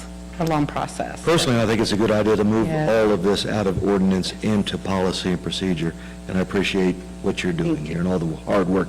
I know this is very hard work. Yes, and I couldn't have done it without Tracy and the HR team. This is something that Dell City has never had in place, so we're real happy to bring it because that way your employees get to move forward, and we're hoping to have it on the website under the HR section, make the availability to our employees at all times, so.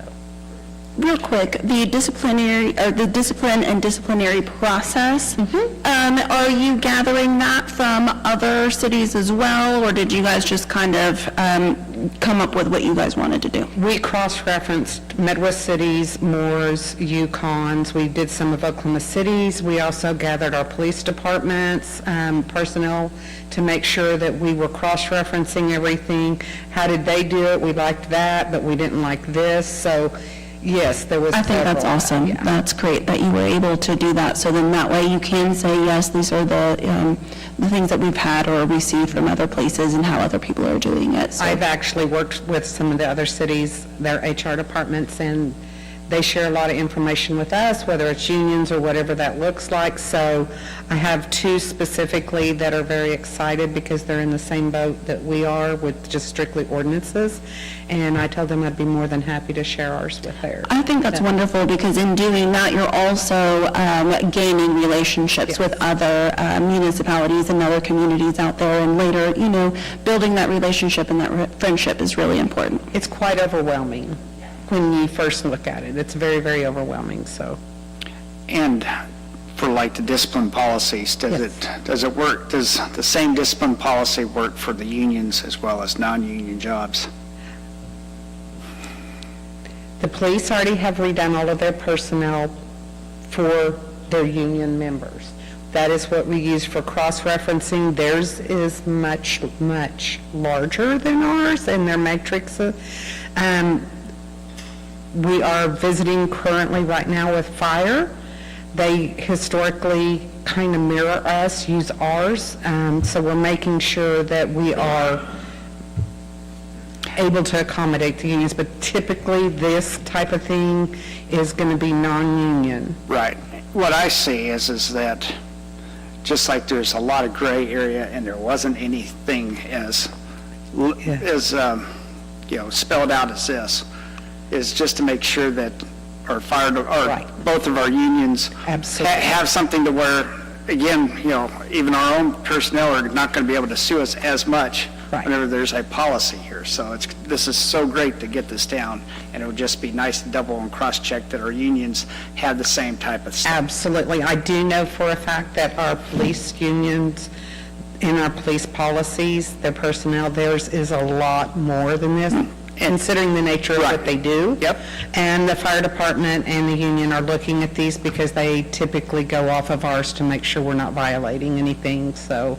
And then the next thing is you're coming up with your manual, your personnel policy manual. Yes. And then hopefully you're going to have training for all the people. Absolutely. And while you're doing that training, if you could spend an extra 10 minutes on customer relationships. That is actually a separate training that we have launched. We've got a whole training program. Fantastic. And Tracy actually launched some online training courses this month, actually today, for customer relations and... Because it should be about a year since we had our last training. Absolutely, and that's what we checked from last year. What did we do last year? Because we're going to make that part of the annual with harassment training and other qualified. Yeah, so everything's going so great. We sure do appreciate all this hard work. That's all I have. Thank you so much. Okay. Thank you, Michelle. Are we closing the discussion, or is it? No, we just have to put on the ordinance, but we're 3 ordinances down and 397 left to go? All right, I'm looking for a motion. I make a motion that we approve ordinance number 1428, amending Chapter 15 of the Personnel, Article 2, Personnel Ordinance by repealing in their entirety as written, and then authorize mayor to endorse same. Second. Any discussion? City Attorney, do we need to declare an emergency to repeal, or is that only to modify? No, it's just to modify. We don't need to. Okay, take a vote. Councilman Dean? Aye. Councilwoman Brown? Aye. Councilman Tatum? Aye. Chair votes aye, motion passes. Item 12, ordinance repeal, Chapter 10, licenses, Article 4, taxi cabs. Discussion, consideration, and possible action to approve with modifications, or deny ordinance number 1429, repealing Article 4, taxi cabs of Chapter 10, licenses and business registration in its entirety, provide for repealer, provide for severability, and authorize mayor to endorse same. Make a motion that we approve ordinance number 1429, repealing Article number 4, taxi cabs of Chapter 10, licenses and business registrations in its entirety, provide for repealer, provide for severability, and authorize mayor to endorse same. Second. Why are we making things easier? Told you it was coming, Kelly. Kelly, do you want to come up and tell him why we're repealing this? For basic, obvious reasons, taxi cabs are non-existent today, so we're just going through ordinances similar to what Human Resources Department is, and this just is one that was easy to repeal and remove, and we'll be bringing you many, many more for the remainder of the year. Thank you, Kelly. All right, let's take a vote. Councilman Dean? Aye. Councilwoman Brown? Aye. Councilman Tatum? Aye. Chair votes aye, motion passes. Any other council input? The weather is still looking good, and make a motion that we adjourn to the Dale City Municipal Services Authority. Second? Take a vote. Councilman Dean? Aye. Councilman Tatum? Aye. Councilwoman Brown? Aye. We are now adjourned to the DCMSA. Melissa, will you call roll, please? Trustee Tatum? Here. Trustee Brown? Here. Trustee Dean? Here. And Chairwoman Finch? Here. At this time, is there any public input? Seeing none, is there any trust input? Seeing none. Managers report. Nothing at this time. Item 5, consent docket, discussion, consideration, possible action to approve the following items by unanimous consent with one motion. A, minutes of March 18th, 2024, regular meeting of DCMSA. Approved minutes of the regular meeting of DCMSA of March 18th, 2024. Item B, budget amendment, approved budget amendment for fiscal year 2023-2024 as shown in Exhibit A to the DCMSA agenda. Looking for a vote or a motion? I make a motion that we approve A and B as written. Second? Take a vote. Councilwoman Brown? Aye. Councilman Tatum? Aye. Councilman Dean? Aye. Chair votes aye, motion passes. Item 6, presentation annual audit report, fiscal year 2022-23. Discussion, consideration, possible action to approve presentation, discussion, receipt of annual fiscal report with accompanying independent auditor's report for the fiscal year of ended June 30th, 2023. Make a motion that we approve the presentation already given, the receipt, and also the receipt of the annual fiscal report for the year ended June 30th, 2023. Second. Any discussion? Councilman Dean? Aye. Councilwoman Brown? Aye. Councilman Tatum? Aye. Chair votes aye, motion passes. Pardon me, ma'am. Kelly, is there a way to turn the whiteboard on to see if we can get the PDF presentation? Thanks. Proceed on. Thank you, ma'am. Thank you, ma'am.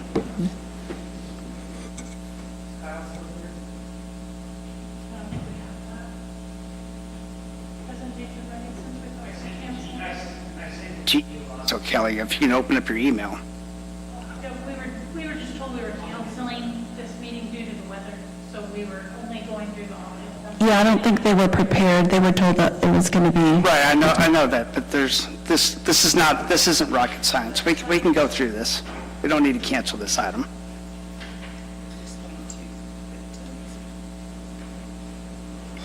It's already in prior, I would like to make the presentation, and it's not, we don't have any weather to worry about. I'm fine with it. In the meantime, I'll do the AMI update if we want to do that while they're getting ready. I'm going to have to put it on a flash drive. Okay. That's fine, we don't need it, ma'am. It's all good, Kelly. Were you going to present the draft? Is that what we were looking at? Okay.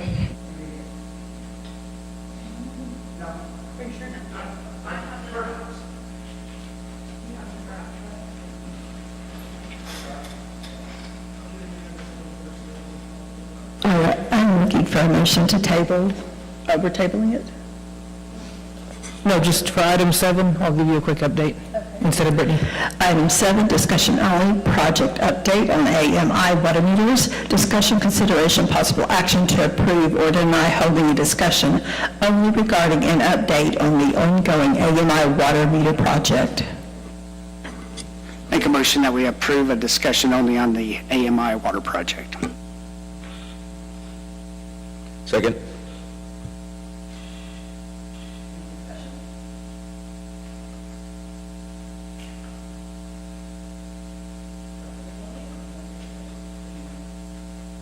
Give you the update. So the exact words from Mrs. Parrott were, I got to think of exactly how she said this, gotta go, hail coming, 6108.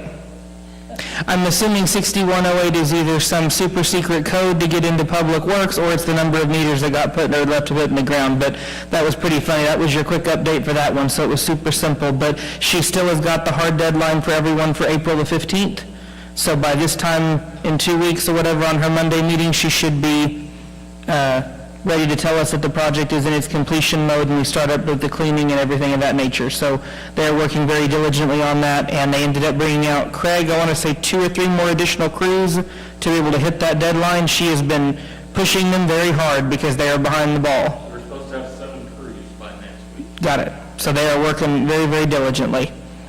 Craig, could you check Councilman Finch and my water meters? We got the original meters. Right. And right now, mine doesn't even have a transmitter on it. So all the rest of the neighbors have. So anyway, you don't need, it's just to make sure.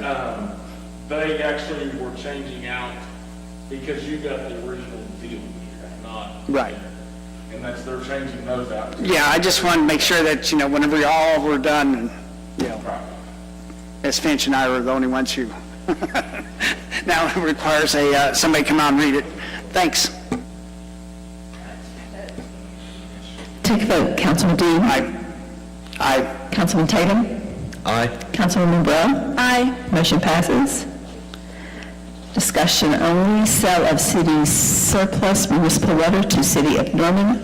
Discussion, consideration, and possible action to approve or deny holding a discussion only regarding the sale of City of Del City surplus municipal water to the City of Norman and proposed draft contract. Make a motion that we approve holding a discussion only regarding the sale of Del City surplus municipal water to the City of Norman and proposed draft contract. Second. Any discussion? Take a vote. Councilman Dean? Aye. Councilwoman Brown? Aye. Councilman Tatum? Aye. Chair votes aye, motion passes. And, all right. Thank you for letting me have this time. We've been working for the last 4 to 5 years on a sale of our municipal water from Lake Thunderbird. So it's untreated water. It's the water that you're out there boating on. So instead of sending the water to Del City, the idea is to send more water to Norman. And our forefathers bought basically 15% of Lake Thunderbird. They paid for it. We've been paying on that note for 50 years, and it has finally matured. And that happened basically about 8 years ago, 9 years ago. So the lake has been paid off in basically paid for its land, for the water, for the dam, for the infrastructure to get the stuff to us. And so that part has been completed. So out of that is that we own 15% of the allocated water. And there's a certain amount of water that the federal water resources allows us to have. And what we're allocated is we're allocated 1,100,000 gallons. Sorry, 1,100,000,000 gallons of water. And out of that 1,100,000,000 gallons of water, we are very steady every year that for the last 10, 20, 30 years is that we only use 425 million gallons. And so basically that allows us to have about 700 million gallons of excess water. So we use 400, we have 700 extra. Where we're at is that in the past, Norman has bought, and on some of the suggestions and so forth, just to make sure that the previous administrations would actually sell it. He's worked with them and made sure that we sold it back then. But we have sold water to Norman in the past. Now what we're going to do is we're going to set it up to where instead of us wasting 700 million gallons of water every year and not selling it because it just sits in Lake Thunderbird. And then what happens is this Norman, who uses all of their allocation, they get to sit for free and have that as a backup resource with the assumption that they're going to get it if it's necessary. And most of the time, because there's been an addition, which is called floodplain water, which means that whenever the water is into the floodplain, which is above a certain elevation, it's in the floodplain, and you get to use that water and not have it count against your 1,100,000,000. And all you have to do is that you just submit a request to ComCD and say that you would like to use your floodplain water. And basically, you're using it and you're kind of reserving whatever amount that you use in those months.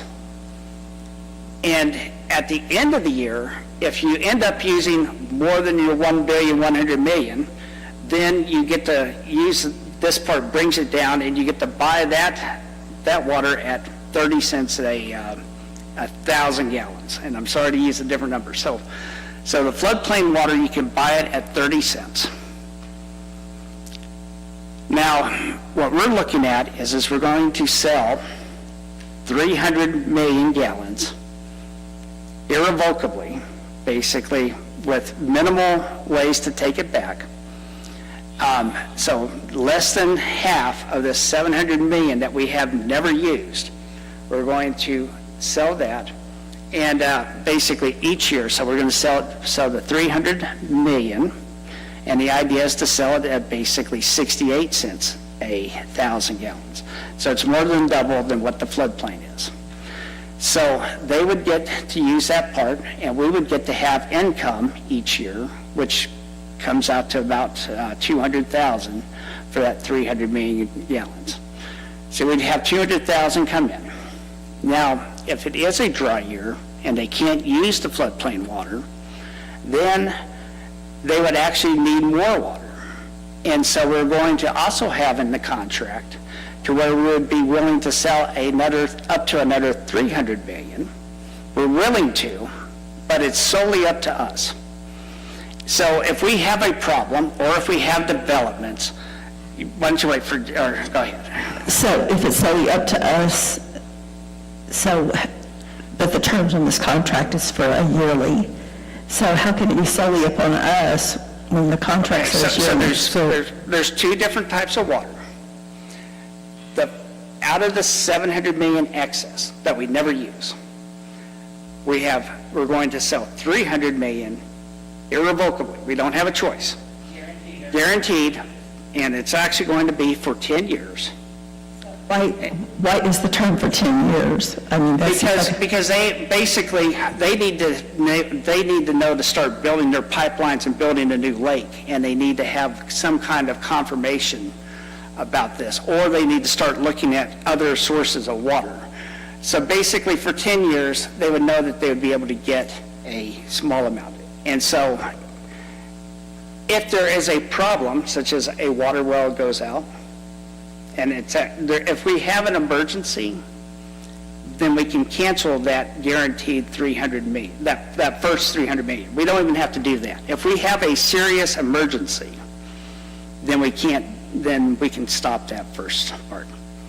Or if we have some kind of huge economic growth or some kind of industry that needs water, if that part's not that's not an emergency, that goes back to the on-demand water, which is the second part. So the first 300 million is, So I know that we've never had a water shortage. yes, because we always have 700 million extra gallons of water to go on no matter. But what if? So, the what if is that goes back to an emergency, which you would be able to cancel that 300 million that you'd even be selling. I don't think, after kind of reading and talking with some people, there's not going to be a way where Norman says, we're taking your water, whether you like it or not. We will always have that option. If we get into an emergency, it will stop. So you say that, they're doing that now. So what will happen is we have the 1.1 billion gallons, or is that the right number, that we have. Midwest City, let's just say, has 10 billion, Norman has 10 billion. When Norman's 10 billion gets used, Midwest City, 6 billion get used, so we still have about 5 billion.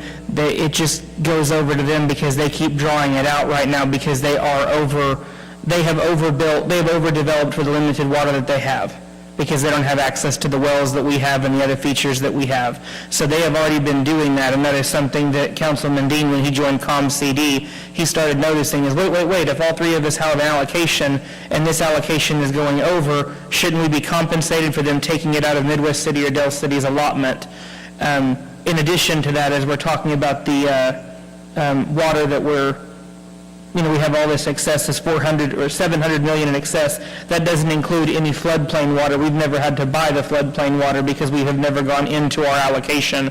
So we do have this excessive amount. So even if we doubled the output that we need from Lake Thunderbird, it's still not hitting that particular number or the floodplain months or the whatever else. We've never had to play with those numbers before because we take such a small amount from the lake, unlike our partners in the lake. But if we're in violation and we say, no, you can't have any more water, wouldn't we be in violation of this contract? No, well, it all just depends upon where you're at. So what your concern, you have to figure out what your concern is. Is it because of a long-term drought? Is it because of our water wells being out? Is it because of contamination or this? If it is a catastrophe, drought included, then the next fiscal year, we do not have to resell that 300 million gallons. The only thing that would really change on our part is if for some reason, which we haven't ever done in the last 65, 70 years, even whenever we were the most thriving city that we could possibly have been, is we've never used this kind of water. And so we really don't have the ability to grow to use this amount of excess water. So as far as for droughts, again, the way that the droughts would work is that we're going to eventually end up with a way to curtail water. And let's just say we do a huge curtailment of 10%. So we're going to go from 1.1 billion to 1 billion gallons. And we would still have 600 million extra gallons of water. And at some point, and this is one of the bad parts about the three cities being together, is they get a little jealous of us.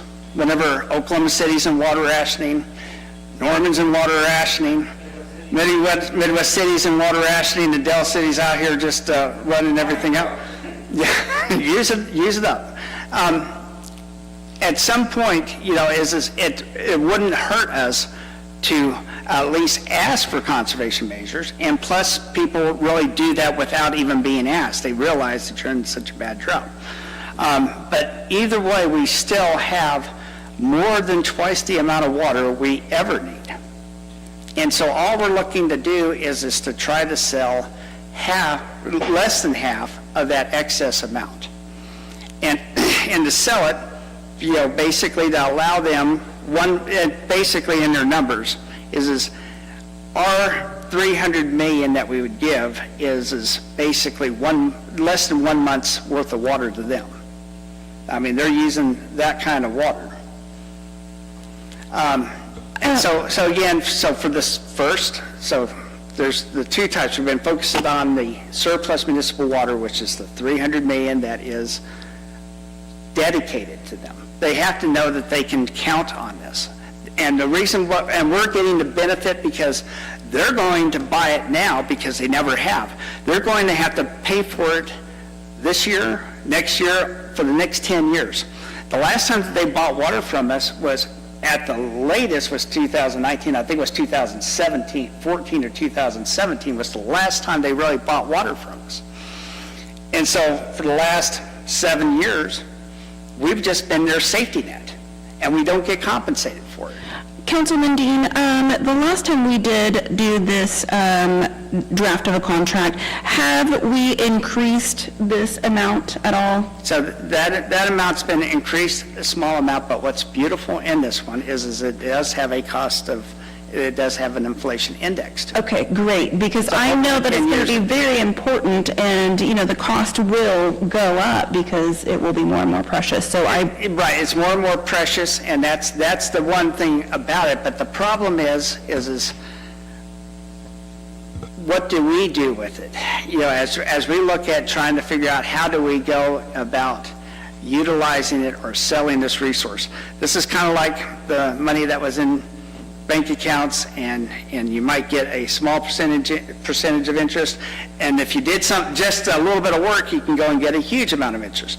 This way, we're going to go from nothing to finally having this resource that our forefathers bought for us, and that we've all suffered, and that's the one thing I make sure that everybody knows, is every year, we don't get better roads because we're paying on the lake for the last 50 years.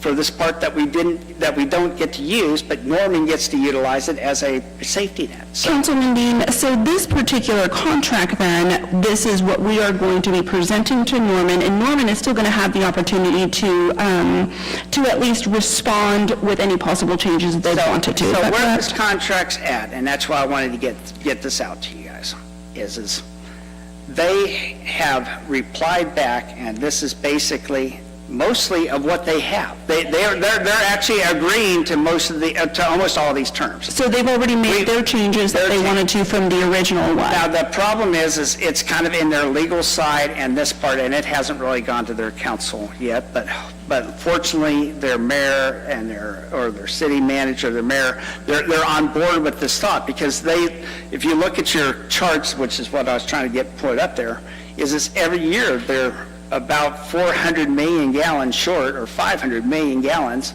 over what their allocation is. So they are just keeping their fingers crossed right now that it rains right now, and then that way they can buy the water for 30 cents a thousand.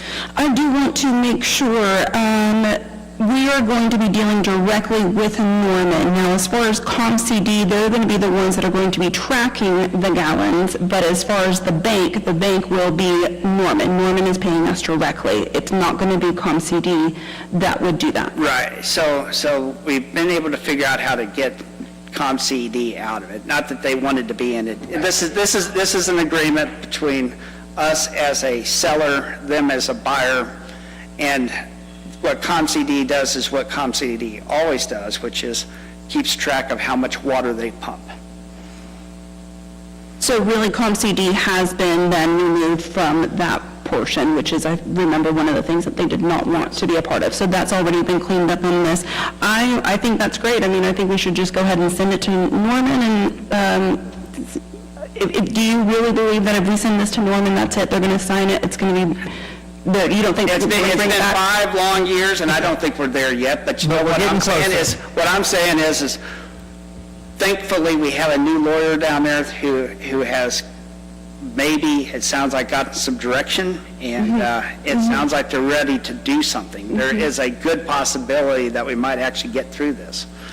I'd like to move it along, and let's go ahead and start getting some surplus and move on. Yes, Ron? Quick question. If I understand, you're going to go forward. No. Okay. If I understand it correctly, we're going to enter a 10-year contract that it automatically renews every year unless we object. Is that pretty good simply? Yes, so he asked, are we going to enter into a 10-year contract that automatically renews unless we reject? Okay, so with the 10-year contract that automatically renews, with the 300 million gallons, that is automatically going to be given to them, and they're automatically going to have to send us the $200,000 every year. Now, if everything if something gets, say if there is an emergency, if two of our water wells go down, then at this next renewal, we say, no, we're not going to renew it, and we give them notice. And so then we'd tell them no. And the next year we could go. And then the next year we could go back. And in fact, as soon as we get it refixed, we could go back and say, hey, we're back to going, and if you guys would like to, we could try to, jump back in the middle of it. This is a framework or a policy to go and make something happen. And the problem is, it's just like what you've heard, is this used to be all in code and in laws, and not something that's user-friendly. There's nothing user-friendly out there. Is nobody knows what to do. And so again, it's nice to have a policy in place. And what they were hoping for the last 5 years is that we would cave and sign the same thing that says, well, whenever you guys want to go and ask us for it, which is at the end of the year, and whenever they figure out that they need 175 million gallons, then they would come back and buy it for the 68 cents. And that's what they would do back in 2017. Is they literally bought exactly how much they needed for a small fraction of the money. And this is, I'm sorry. Do they have to buy the whole 300?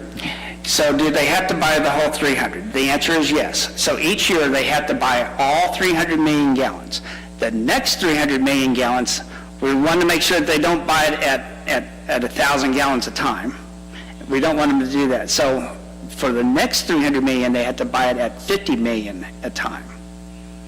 So they could buy all 300 and go up to the 600 million total, or they could buy 100 million or 50 million, but no less than 50 million. And so basically, we're not tying up a bunch of time and effort, and the 50 million would be, at that point, it's $1.36, so that's basically about $80,000.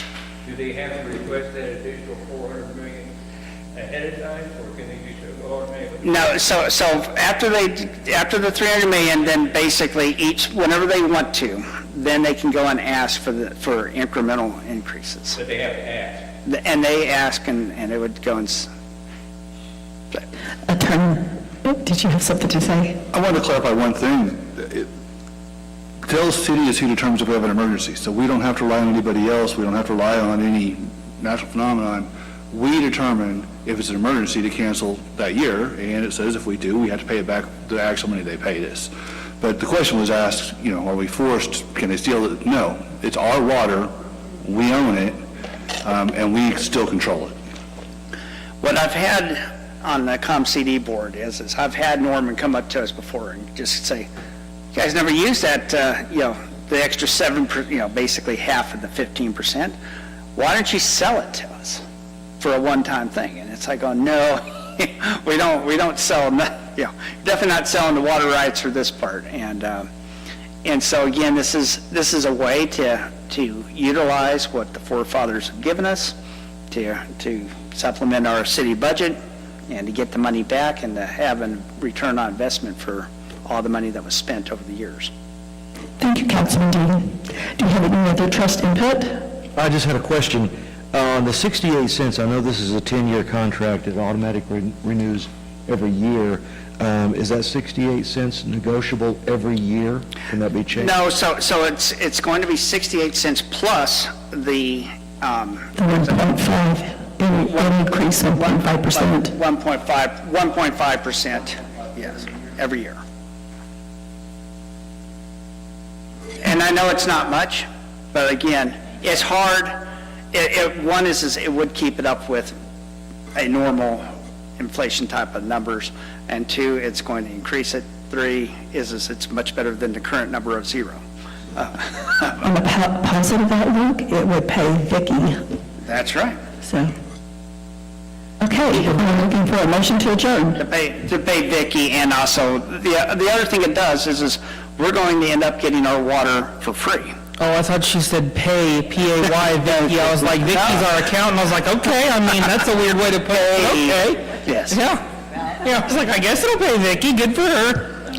Thank you for letting me have the discussion. Hopefully, everybody understands that. Thank you, Dean, for putting that together, because I know that I've been really interested, and that's, just a little extra for us, so I really do appreciate you putting that together, Dean. And at the end of this, we're going to have, if you looked at the averages, and I could show you, is even using the 600 million, we're still going to have an extra 100 million for any kind of growth or whatever else. So with that, I make a motion we adjourn. So, one last thing, you said 1.5% taken into account for inflation. Average inflation is 4%. Will that be reviewed every year? No, this is a 1.5% firm number. Period. Okay. I'm looking for a second. Second. All right, take a vote. Councilman Dean? Aye. Councilwoman Brown? Aye. Councilman Tatum? Aye. Chair votes aye, and we are now adjourned for the night. Thank you.